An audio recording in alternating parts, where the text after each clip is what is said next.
Okay, welcome back to the Investigative Journal on this December 27th, 2016 day on our calendar. I'm your host, Greg Anthony, and you're listening to FirstAmendmentRadio.com. You can listen to my show every evening from 6 p.m. to 7 p.m. That's Pacific Time, Monday through Friday. They also play the show at 11 a.m. Pacific Time, and if you can't get it there, go to my long-standing website at arcticbeacon.com, and you can get shows going back over a decade regarding what I call the Vatican-led New World Order. Okay, let's start out this Tuesday with the Jesuit quote of the day, and this has to do with the connection between Joseph Stalin and Jesuit Father Edmund Walsh of Georgetown University, who started the School of Foreign Service. Now, most of our diplomats are trained there today, and Edmund Walsh is also featured on President Eisenhower's website. Very interesting, when Walsh died, and there was a big ceremony over his death at the White House, and that's strange. I called Georgetown about this, and they only claim he was a great educator. Now, there are a lot of great educators in our country, but never do they have a place on a presidential website. Now, if you look closely at Edmund Walsh and his life, you'll see that he was sent to Russia during the Bolshevik Revolution, supposedly on a Catholic aid mission to feed the poor. However, a closer examination would show that he carried a checkbook, and his goal was to make sure that the Stalin was put in power in the Bolshevik Revolution, and also for a reason, to get rid of Lenin, who wasn't really, close enough to the Jesuits. Now, if you read Russian history, you'll see they were not supposedly thrown out of the country, but they weren't, because there was a Jesuit school called Tiflis, where Joseph Stalin trained and spent many years at. And although there's no record of it, or maybe just in the Vatican archives, you might as well call him Joseph Stalin S.J., Jesuit priest. Now, during those hectic years in the Bolshevik Revolution, Stalin was always on the run sometimes from authorities. But where did he hide out? At Tiflis. That's the Jesuit school. Also, when he was imprisoned, he got out early, and he was sent over to Tiflis. So there's a connection to the Jesuits, a deep connection.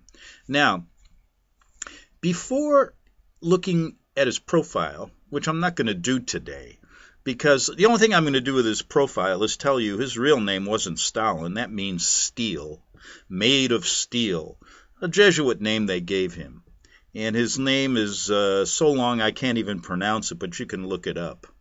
Now, it is also interesting to note the Jesuit connection to Stalin and communism is also seen from Stalin's own words in a little-known letter written to the Politburo in 1934. In the letter, Stalin wants to keep the Jesuit name out of the Bolshevik newspaper and tells the leaders to be very wary and not to print an article by Engels because it refers in part to the Jesuits. Now, his reason was you want to keep the Jesuits always behind the scenes, just like they are today.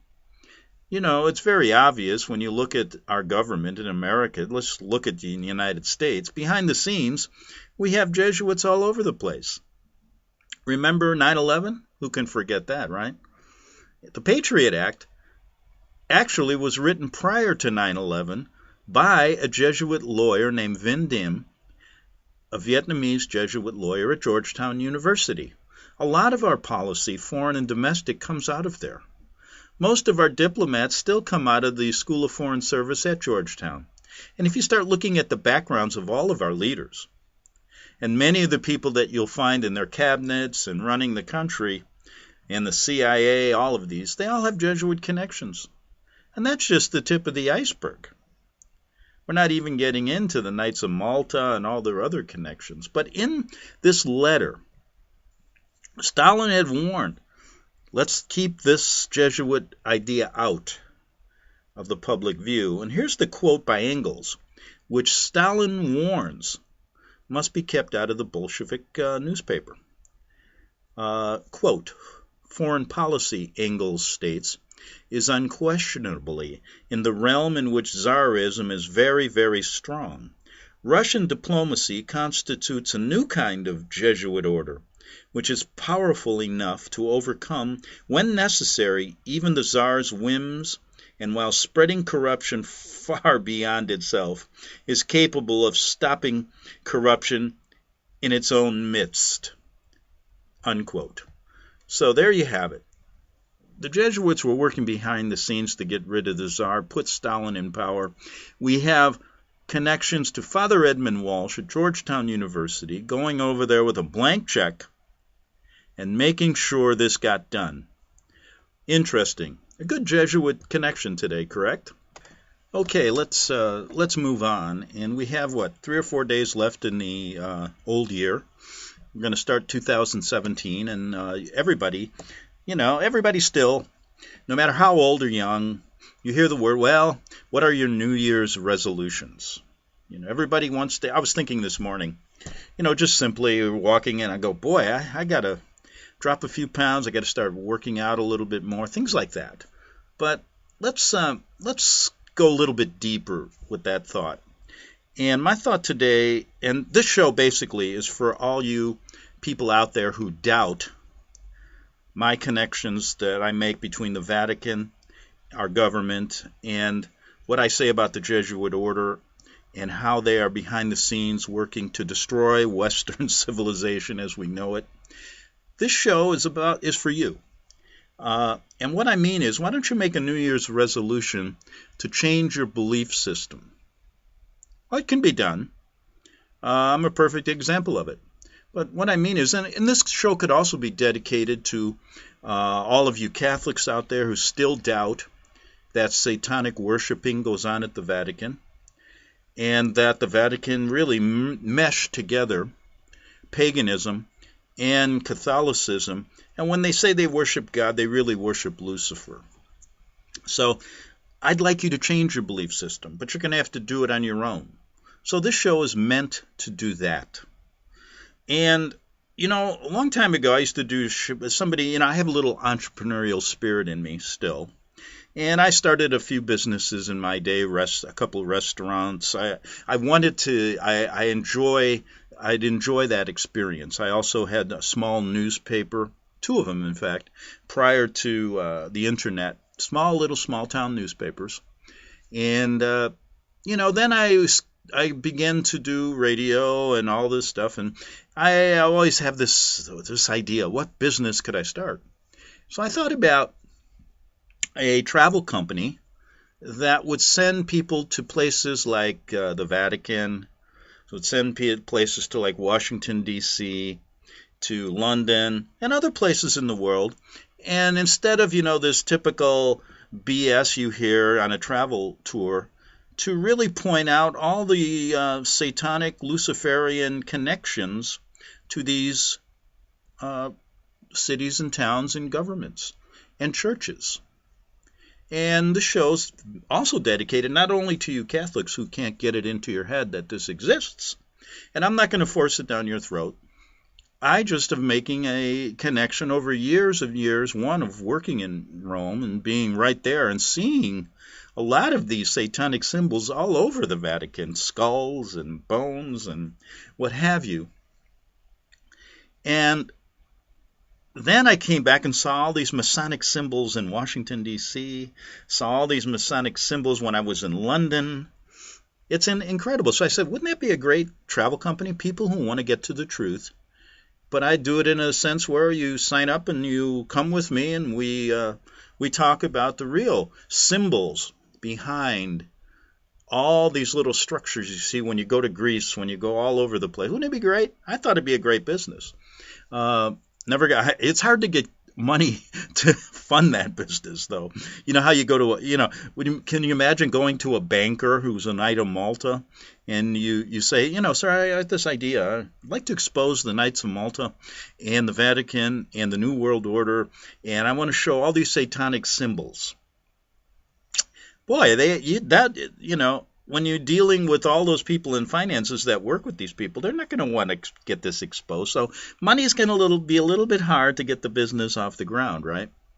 Well, anyway, this show is also dedicated not only to Catholics who haven't thought about changing their belief system.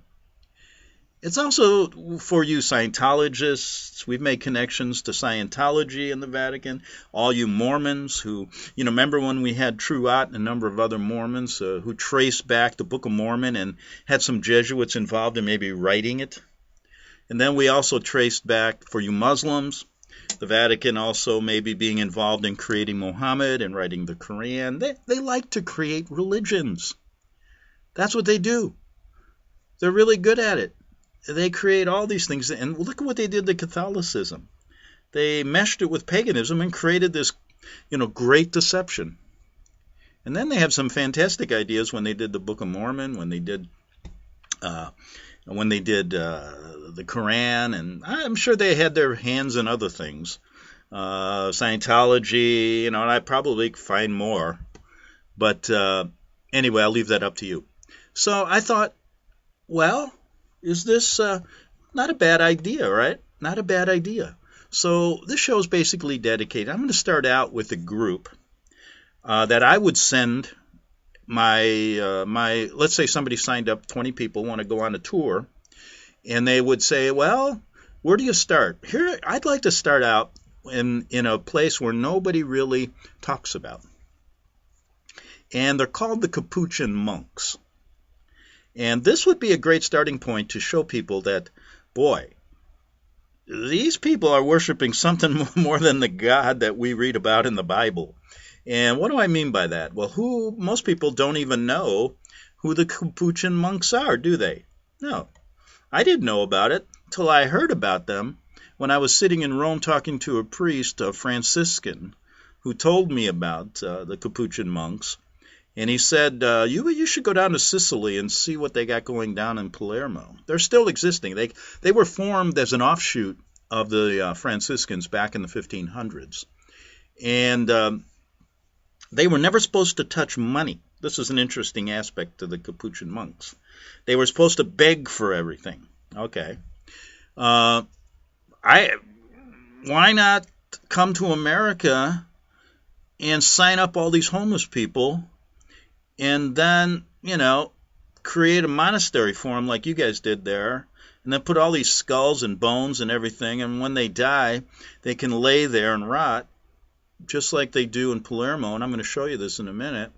You'd have a lot of people who sign up with you. We got more homeless than we can know what to do with in America. But anyway, the orders of the Friars of the Capuchins.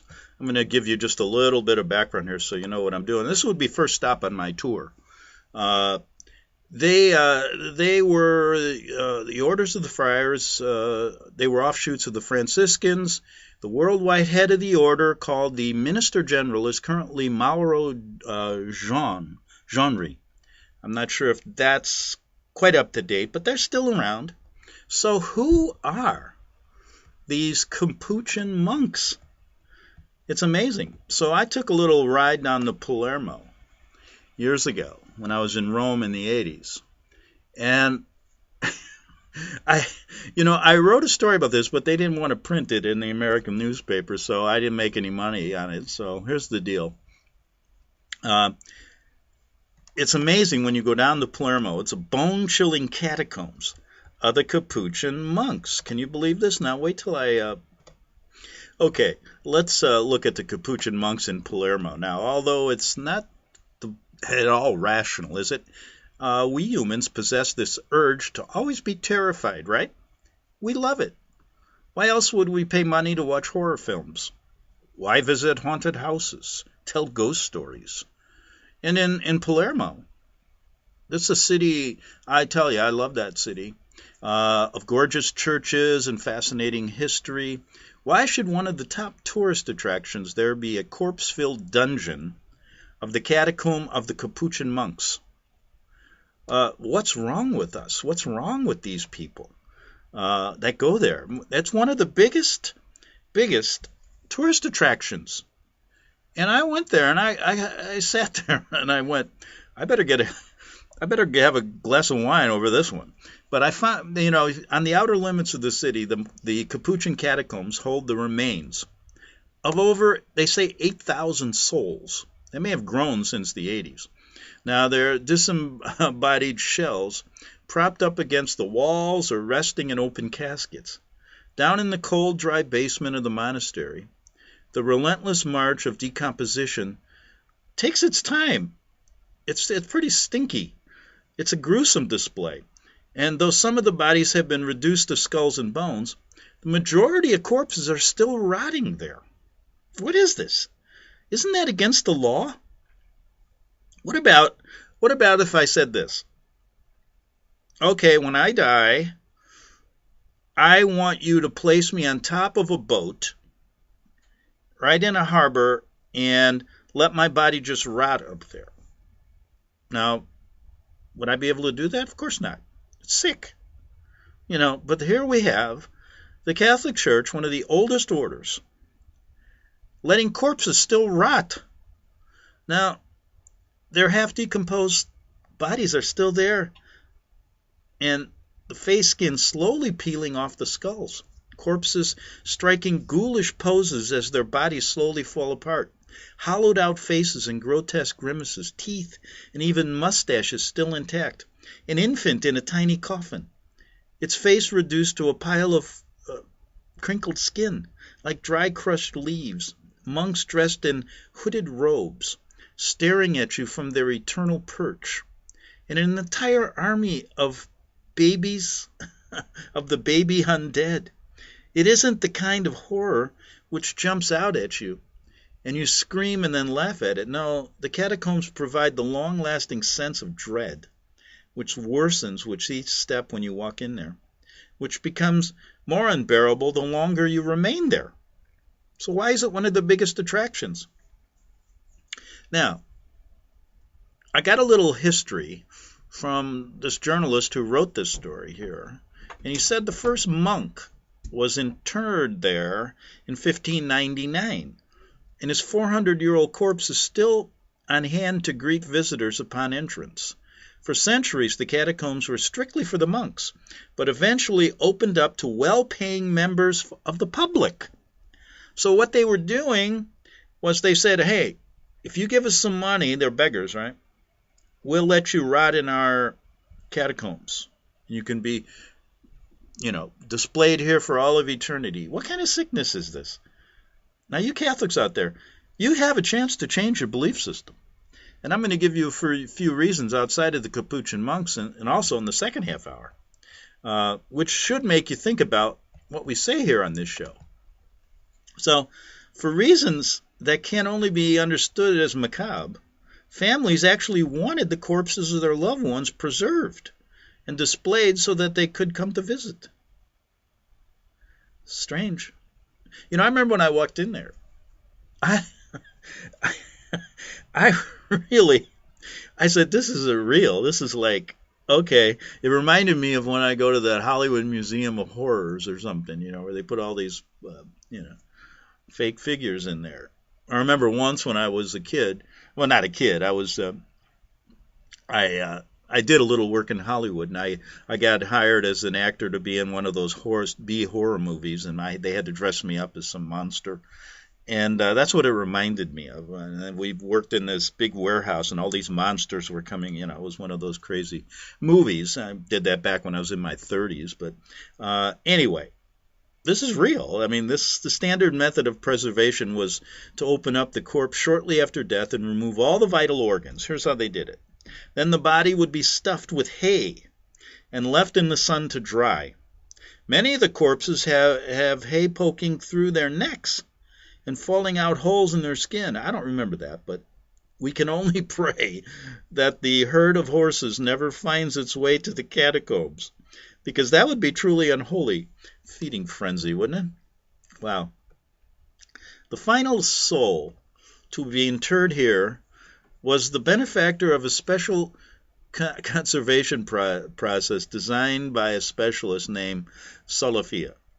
Baby Rosalia Lombardo died in 1920 at the age of 2 Her body, which rests in a special room at the catacombs, resembles a life-size doll, complete with eyelashes and hair. Far from being sweet or a miracle of science, she might be the most horrendous resident of all. The one who you just know is going to open up her eyes the moment you turn your back. Luckily for all of us, the good doctor, Solifia, died before he could pass on his preservation method.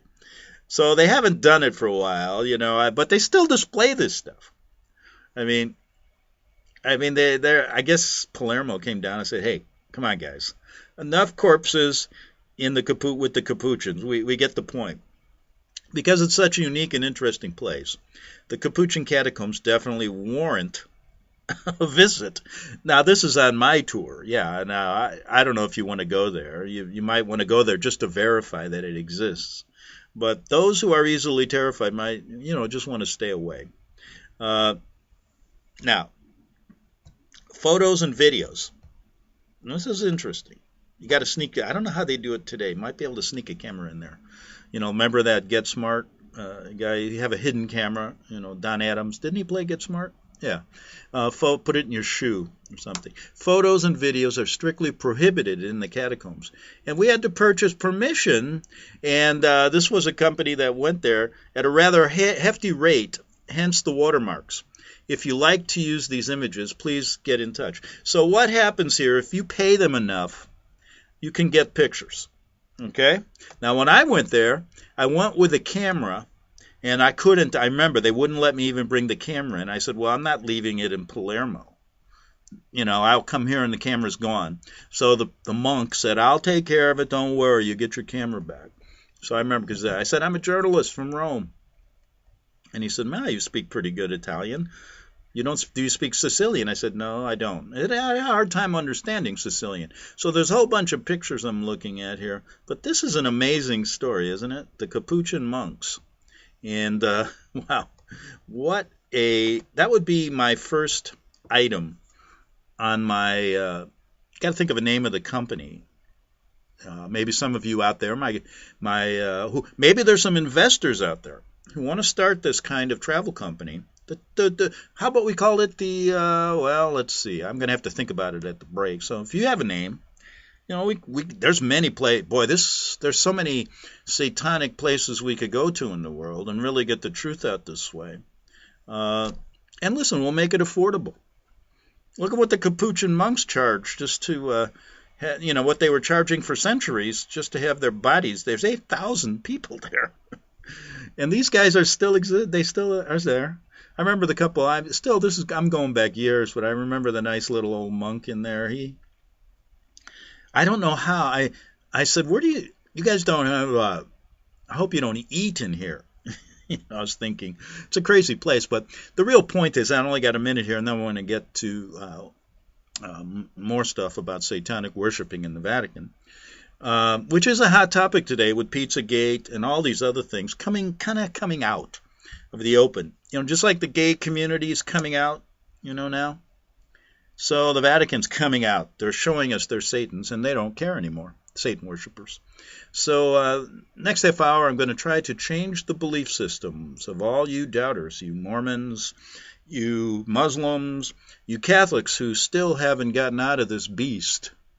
And those of you who are in these other religions, check out the Vatican connections to you. You'll find it quite interesting.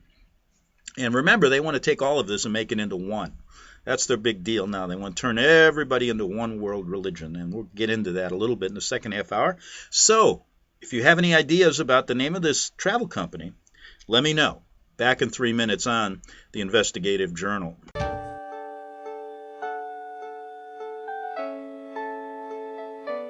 The program you are listening to is 100% sponsored by you, the listener, on this First Amendment Rights Media channel. You will notice that there are few commercials on this radio network. There's a good reason for that. Corporate advertising dollars come with strings that limit program content. So without your help, these programs cannot continue on internet or our several affiliates. If you benefit by the educational law programs, we ask you to give. If you are admonished or nurtured by the Bible and ministry programs, we ask you to give. If some voice a cause that you are passionate about, we ask you to give.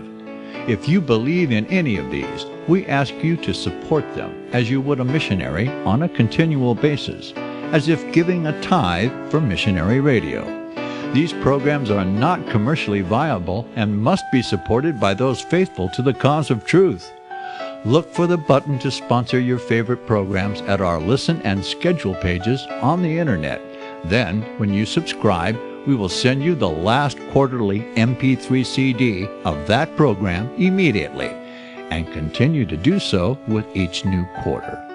We will also give you unlimited archive access to all of our programs. We're asking you to give much less than a tithe, so that you may also send support directly to a particular program host, cause, and anywhere else the Spirit may lead you. Do all to the glory of our God and Creator, for His holy nation, the only kingdom that will last forever. Thank you for listening.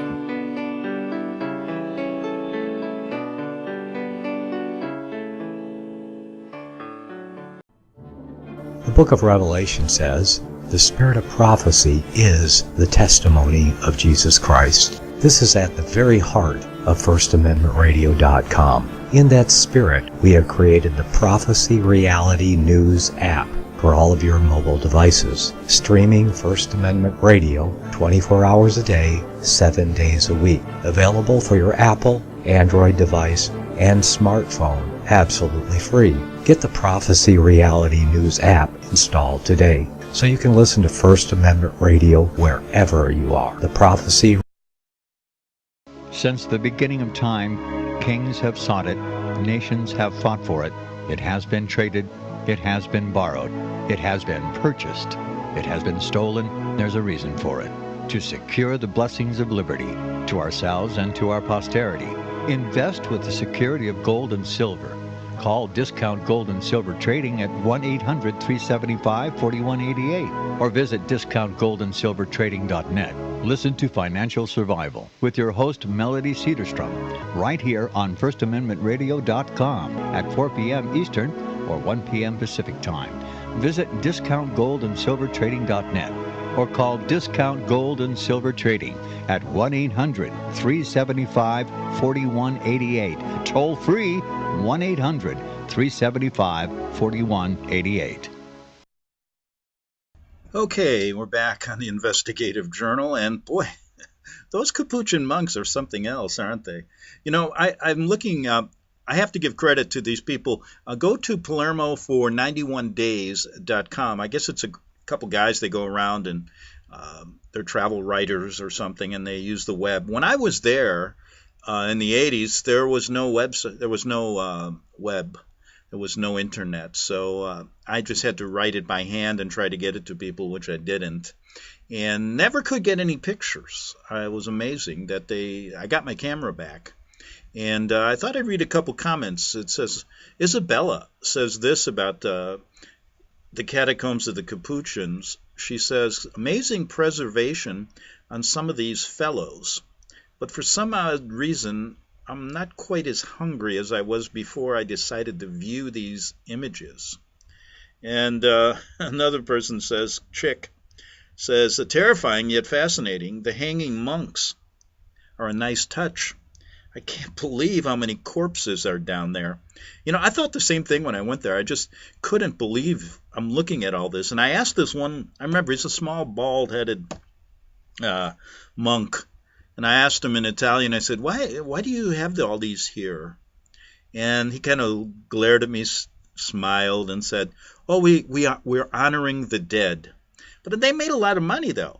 A lot of these, people paid to have their corpses still laying there, and they have names on them, and they stopped it, though, in 1920. Another quote. Let's see, what does this guy say here? He says, oh my gosh, I was horrified but couldn't bring myself to stop watching this, And then another guy here says, I love these images.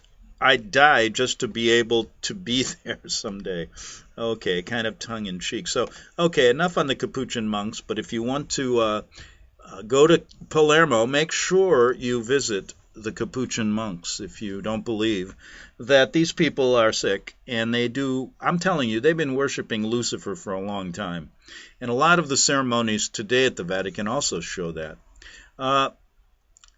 I've got a couple interesting stories about Palermo. And people always ask me, what was it like in Italy? And I'm going to get to some of these things. We've talked so many times about satanic worshiping in the Vatican and the connection between paganism and Catholicism. But I'm going to give you a couple more examples. And then I also pulled up an article I did in 2009, which is quite interesting. But let me relate. People always ask me, what was it like in Italy? And I said, Rome, I'll tell you, when I was there, was a great place. I mean, don't look like you're rich. You know, you got gypsies running around there stealing purses. But that's about all I ever saw as far as violence. You could walk through that city at any hour of the day, and I think I did, or night, and never a problem. Sicily, I always relate this story. When I went there, I spent maybe 10 days there. I also was in Sardinia, which is very nice. I remember the little horses. They got little horsies there. You gotta check that out. But when I was in Palermo, nothing out of the ordinary. Just very, good food. I like hot food, so it was great. No run-ins, nothing. No mafia shootings when I was there. So I had a good visit. But I had a friend. And she was from Rome, and she lived in Sicily, and she went to visit her parents. And so she goes to Sicily, comes back, and she looks at me, and she goes, oh, my God, you won't believe what happened to me in Sicily. I said, what happened? She said, well, I got off the train, and I forgot I was in Palermo. And I had my bag over my shoulder, but I wasn't protecting it. And this guy in a motorino comes by and steals it. Takes it right off my shoulder. And I said, well, what'd you do? And she said, well, I started yelling at him that everything's in there. My keys, my wallet, my identification, everything. And so the guy heard her. He stops, turns the motorino, goes back to her and says, Signorina, scusa, but here's your keys. Here's everything else, but the money's mine. Is that okay? And she says, okay, go. So, don't let your bag protect your valuables when you are in Palermo. At least that's the idea I got from my friend's story. But anyway, that's a little bit about Palermo, which is quite interesting, I thought. So let's look at some of these things, more examples of satanic worshiping in the Vatican. And I'd like to go to a little clip I found. Now, I don't know, Malachi Martin's always been out there saying this. And there's been people that say he's on the good side, he's on the bad side. He was set up to bring this out in the open so that people could be discredited. See, what happens is when you start talking this way, the Vatican uses it as a way to discredit you. See, he's talking hate speech. He's following Malachi Martin. And you never know. They may put a Jesuit in there to do that. And you don't know. But anyway, he does bring up some truth, I believe. Because when I was in Rome, I was made aware of it by one woman who told me about it, who witnessed it, and then other people that I had talked to over the years. And then looking at all these symbols, you can't help but understand that this is a strong possibility. So when I'm out there talking to Catholics who still believe that the Vatican worships and worships Satan or worships God and Jesus, they're actually not. Now, when you go to your Catholic church, I thought I was worshiping God and Jesus, but they have all these symbols, and they're deceiving you with all of this idol worship. And that's why I'm saying get out of the beast. And you can change your belief system. Do it this New Year's. Just start looking into it. And you Mormons, start looking into it too. And you Muslims. Exactly. They want to bring you all together under this worshiping of Lucifer. And they do it deceptively. And all your leaders, top leaders, I assure you, are with them. Because I hear no criticism from our top government officials. I hear no criticism from our top religious leaders in the Protestant world, in the Muslim world. They're all following the Pope as if he's God on earth. And that's what they tell you. Pope, what was it, Pope Clement X? He mentioned that. And I'll give you a little quote a little later on him. Okay, so we got this full-blown Lucifer worship. Now, there's one little videos out there, and they're showing you, and there's a number of them out there. They do their Easter service, and they do it in Latin. They also, you can find when they were anointing two saints at a ceremony at the Vatican, they invoked Lucifer. Now, they say it in Latin, and one critic said, well, when you talk about the word inferis, that's a Latin word, which translated means hell. He said, no, they were talking about rising from the grave, not hell. And he said, inferis means grave. And when you look at the Latin translation of grave, it's sepulchrum, I believe. So he's totally wrong. They're just probably some Jesuit trying to confuse people. But when they invoke Lucifer, they do it in Latin at these ceremonies, right out in the open, in front of millions, and no one gets it. So let's start out with Malachi Martin real quick, and then we'll listen to one of those ceremonies real quick. Okay, here we go. Malachi Martin. I've got an article here entitled Two Eminent Churchmen Agree. Yes. That there actually is, this is a shocker to a lot of people. Yes. There are satanic practices going on at the Vatican. Could that be true? Yes. You want to say that? If I was a lawyer and you were on the witness chair, I'd say, would you say it's out loud? Yes, yes, it is. Now, when we say in the Vatican, it's at a certain level, and there's no doubt about it that there have been and still are practices that are formally venerating Lucifer, the prince of this world. There's no doubt about that. The Vatican itself has about 8 resident exorcists. And it uses those both there and in the 2 other cities that are devil-ridden in Italy, Milano and Torino. Milan and Turin. But there's no doubt about it that satanic or Luciferian practices, because it's really of the prince, and his name is Lucifer. It's really of the prince that these, in veneration of him and service of him, that these actions have taken place and do take place. Okay.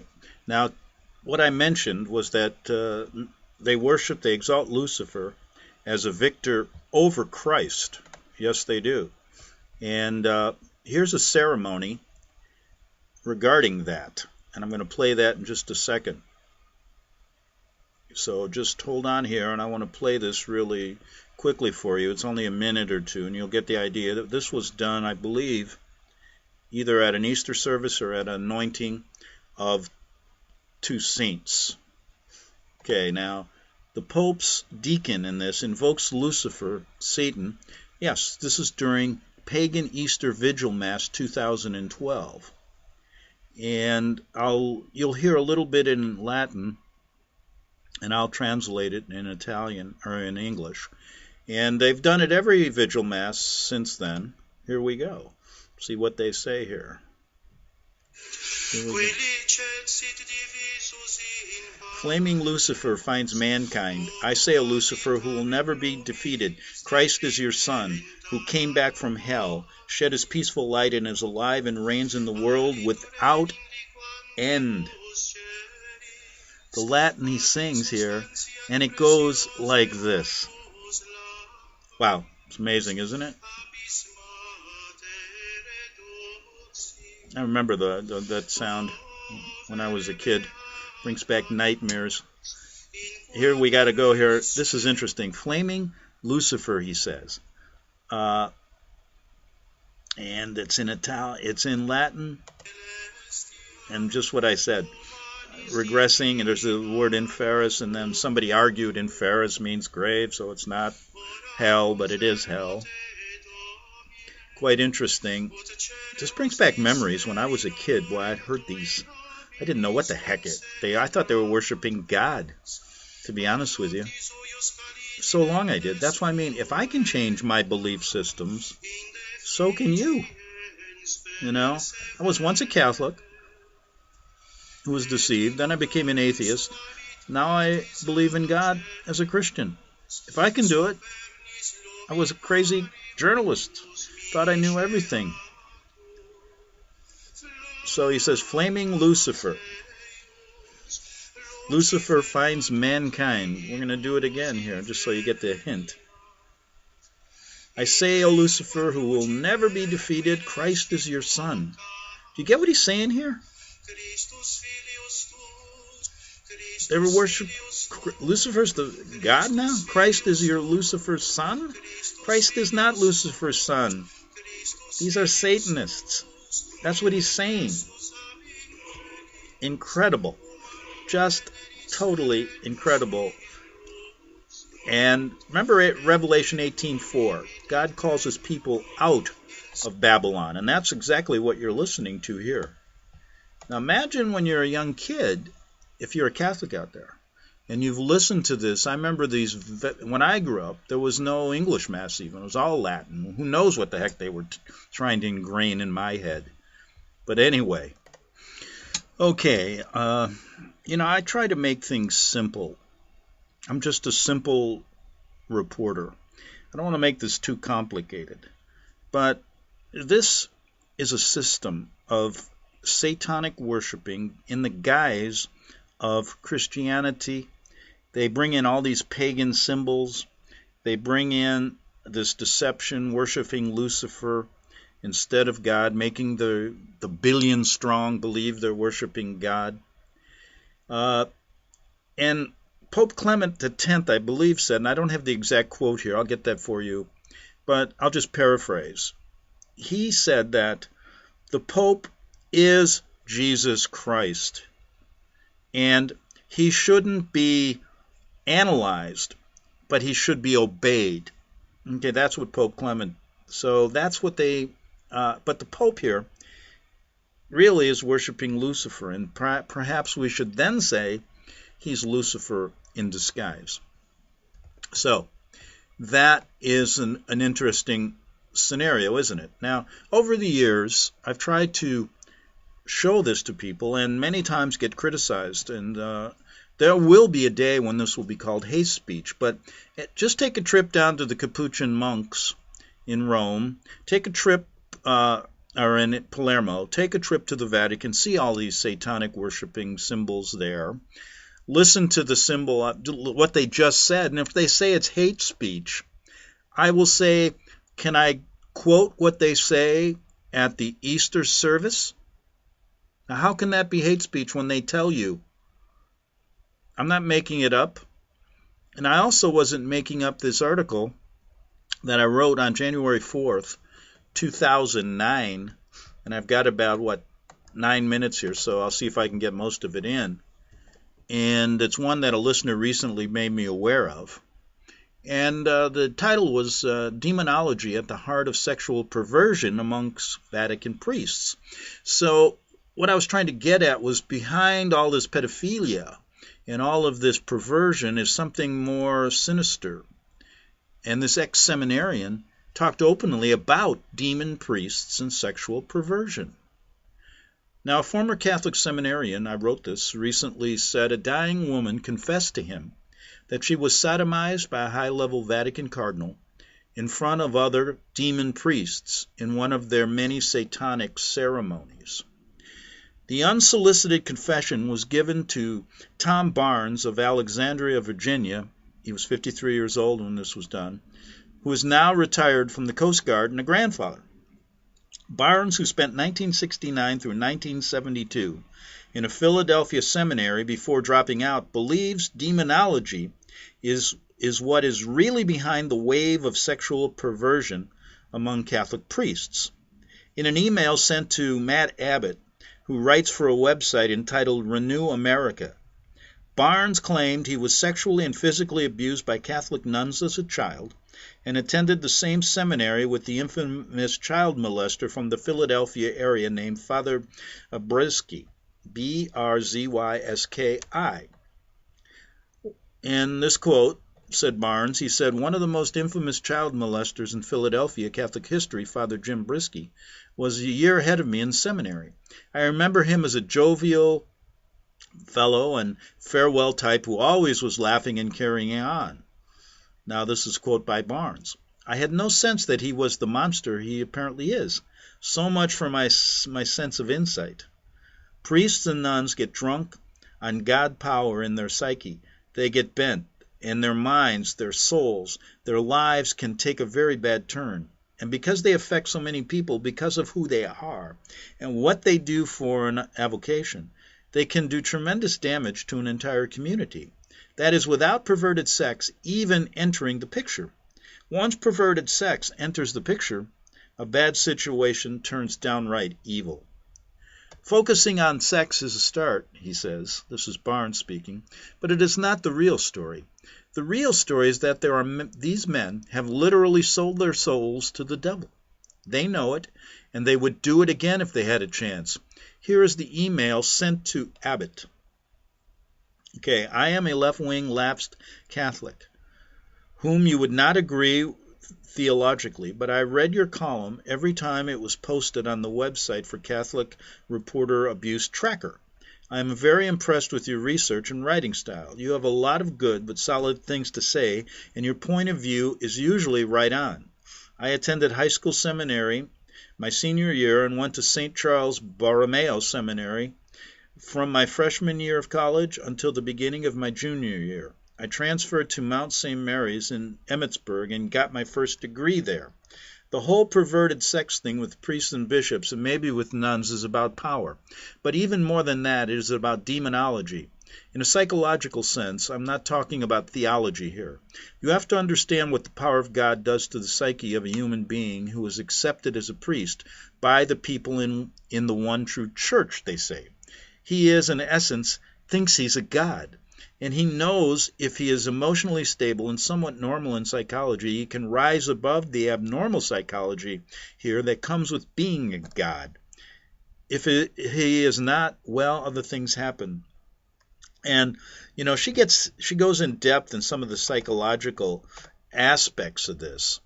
And, okay, she goes on and she's trying to explain the psyche of these priests. And I think she, you know, when I remember I had a friend who lost his brother and he became a Catholic priest. He's now left.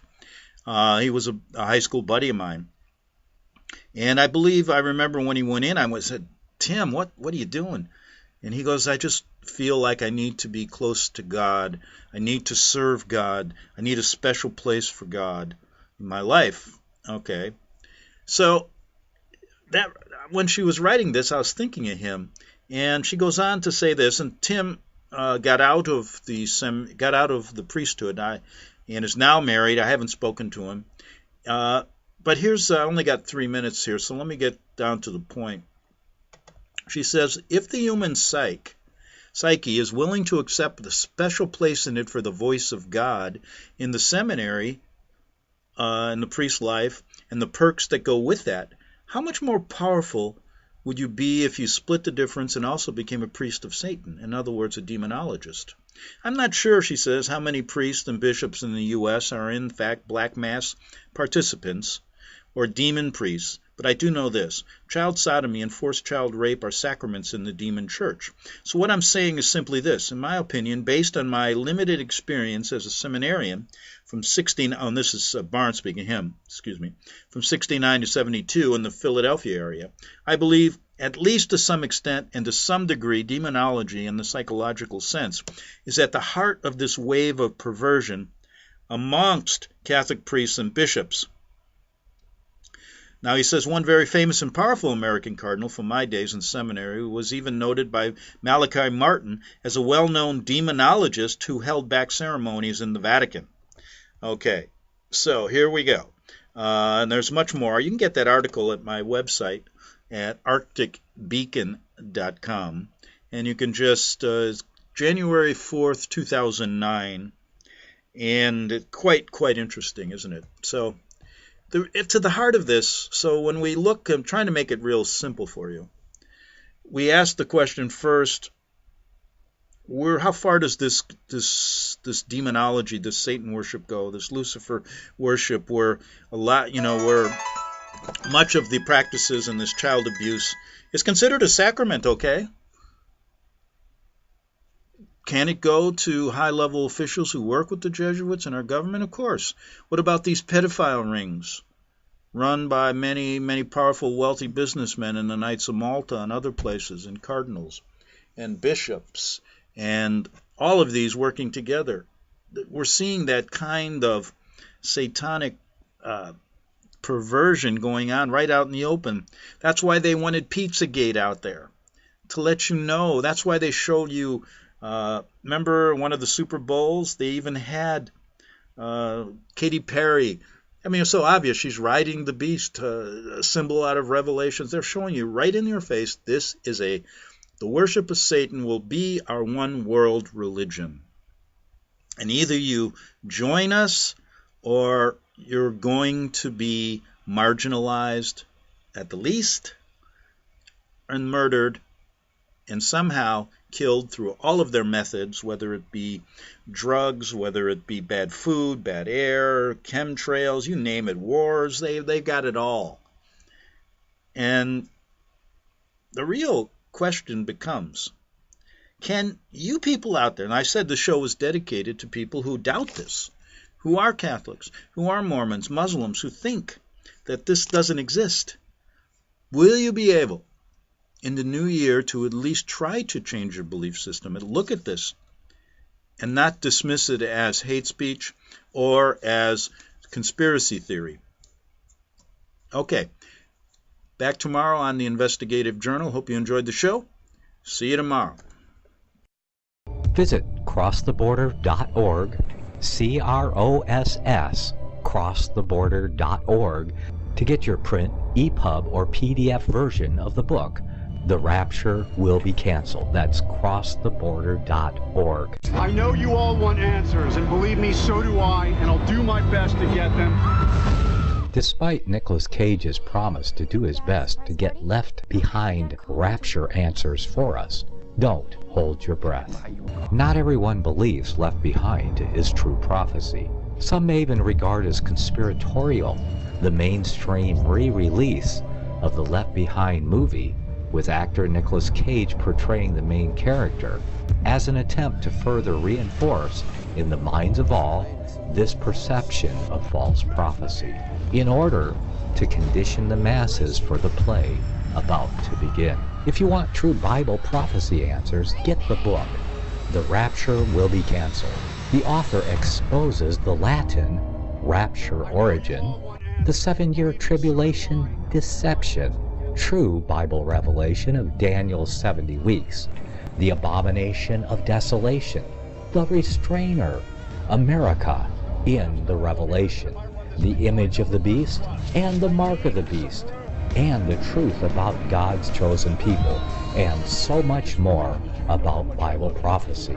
This book will shatter the Left Behind paradigm of future events. Get the book, The Rapture Will Be Canceled.